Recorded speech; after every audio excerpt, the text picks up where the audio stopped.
ఇకపోతే అధ్యక్ష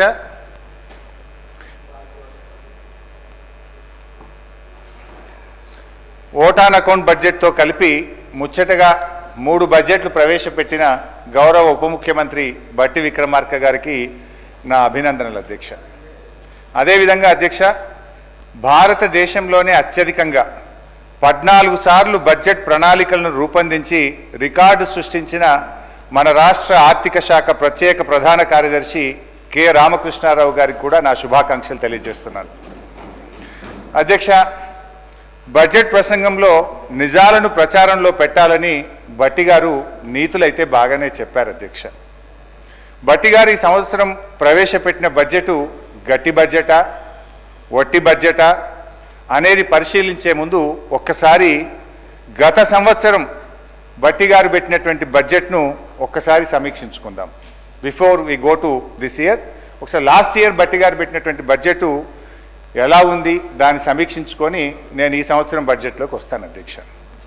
వారు అప్పుడు ఏమన్నారంటే అధ్యక్ష, బట్టి గారు మీరు ప్రసంగం ముందా లాస్ట్ ఇయర్ది పంపాలి నా కాపీ, నాది మొత్తం మీ ప్రసంగంలో నుంచే నా స్పీచ్ ఉంటుంది, పంపంటే ఒక కాపీ పంపుతారు, 2 తెచ్చుకున్నా.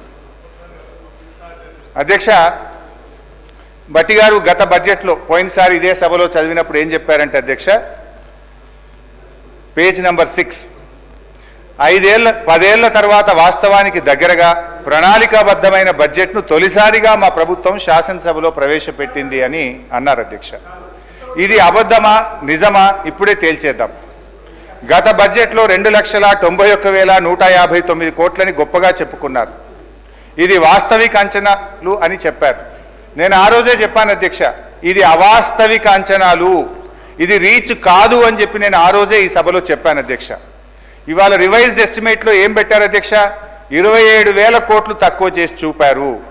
ముఖ్యమంత్రి గారు నిన్నో మొన్నో ఎక్కడో మాట్లాడుకుంటూ మా బడ్జెట్ 60-70 వేల కోట్లు లోటు ఉంటుందని చెప్పి ముఖ్యమంత్రి గారు సెలవిచ్చారు అధ్యక్ష. అంటే గతంలో మీరు చెప్పిన అంచనా అవాస్తవము అని ఈరోజు తేలిపోయింది అధ్యక్ష. అధ్యక్ష, ఫస్ట్ ద ప్రామిస్ రిఫార్మ్స్ అంటే ఈ కాంగ్రెస్ది ఒక సూట్ అయ్యేటువంటి ఒక చిన్న కోడ్ చెప్తాను అధ్యక్ష. First they promise reforms, then they reformed their promises. అధ్యక్ష, పైన చెప్పిన కొటేషన్ ఎవరు చెప్పిండ్రో కానీ ఇది కాంగ్రెస్ పార్టీకి బాగా సూట్ అవుతుంది అధ్యక్ష. ఎన్నికల ముందు మార్పు పేరిట వాగ్దానాలు ఇచ్చారు, ఎన్నికలయ్యాక ఆ వాగ్దానాలను ఏమార్చారు. సింపుల్గా స్ట్రైట్గా చెప్పాలంటే అధ్యక్ష, ఎన్నికల ముందు ఏమన్నారు, ఎల్ఆర్ఎస్ వద్దు, నో ఎల్ఆర్ఎస్ నో బీఆర్ఎస్ అన్నారు. ఎల్ఆర్ఎస్ ఉచితంగా చేస్తామన్నారు. కానీ ఇప్పుడు ఏమంటున్నారంటే ముక్కుబిండి ఎల్ఆర్ఎస్ వసూలు చేస్తాం, ఎల్ఆర్ఎస్ కట్టాల్సిందే అని ఇలా పేద ప్రజల రక్త మాంసాలు పీల్చి ఇలా ఎల్ఆర్ఎస్ను వసూలు చేస్తూ ఉన్నారు.